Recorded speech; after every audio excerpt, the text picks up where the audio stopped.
Our modern dogs evolved from wolves. So wolves also evolved from miacids, who split into several different paths. Some paths would lead to cats, others to badgers or skunks, some to bears.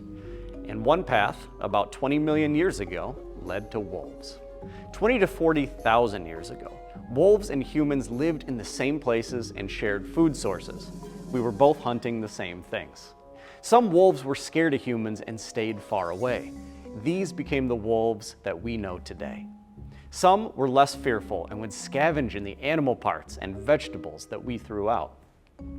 Generation after generation, the scavenging group passed on their lack of fear and strayed closer and closer to humans.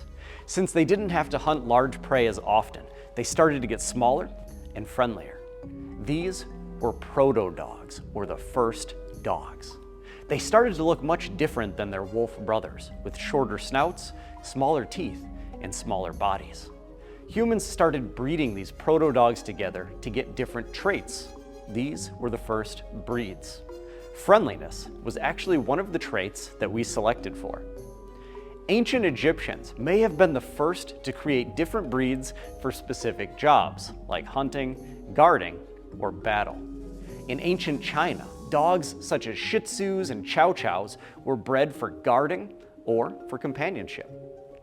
By the 18th century, purebred dogs had become a status symbol in Europe.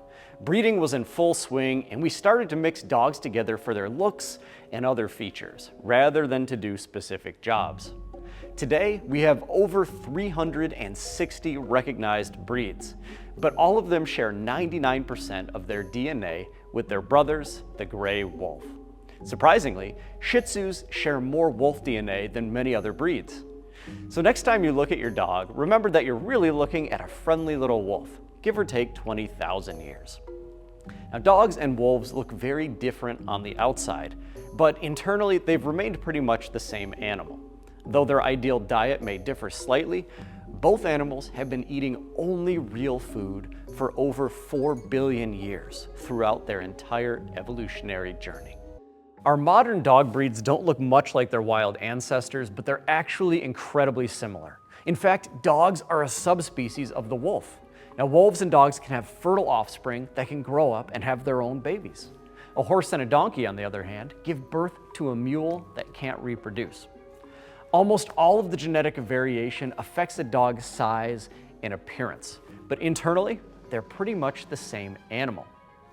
Dogs are all nose. Their vision isn't as good as ours. It's more designed to track movement than to do puzzles. But their sense of smell is where it's at. We have about 6 million scent receptors. Some dogs have up to 300 million. They have more of the sensitive receptors as well, the ones that help detect very small differences in scents.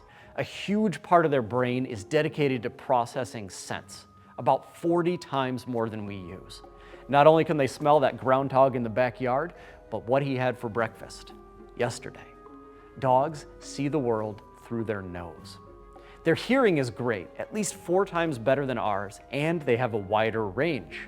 It's their second highest priority sense, right behind their sense of smell. There are some sounds that are inaudible to us, but that they can hear. Why is this important? When you're in the wild, your sense of smell is operating, but your sense of hearing is really extending out to catch in other pieces of information. While we have 3 muscles in our ears, dogs have 18. So again, all of these physiological properties are related to survival. Their sense of touch is often less sensitive than ours, which can help them out in harsher conditions like running through sleet or diving into icy water. Dogs can taste sweet, salty, spicy, sour, and bitter flavors. They can also taste water with special taste buds on the tip of their tongue, likely to help them judge how drinkable water sources are. Their taste buds are attuned specifically to meat, focusing on amino acids and, to a lesser degree, salt. They have less taste buds than we do, but they have taste buds in their throat as well. So even when they swallow a treat whole, they're still enjoying the flavors. Now, dogs and cats both have a prey drive, but they wield some different weapons. For dogs, it's all about the bite. Their jaw only moves up and down to give them greater bite force, and powerful muscles in their neck allow them to latch on and shake their prey. The muscular composition in a dog's neck is so strong. You can go to the zoo and see African painted dogs who literally pick up a quarter end of a carcass, which probably weighs 80, 90 pounds, and the dog has no problem. They've got a wide throat that's lined with keratin, designed to gulp down large pieces of meat at a time. Finally, dogs are very social animals. In the wild, they live in packs and are experts at working together. Often, all members of a pack are related. It's basically a big furry family. A typical pack is a breeding pair, that's mom and dad, and their kids. The older kids help look after the pups. Just like humans, they thrive when they have a good social life balance. Powerful senses and a robust digestive system makes dogs formidable hunters and exceptional at scavenging. It's this combination of fitness and food flexibility that's allowed dogs and their relatives to adapt and survive in every corner of the world.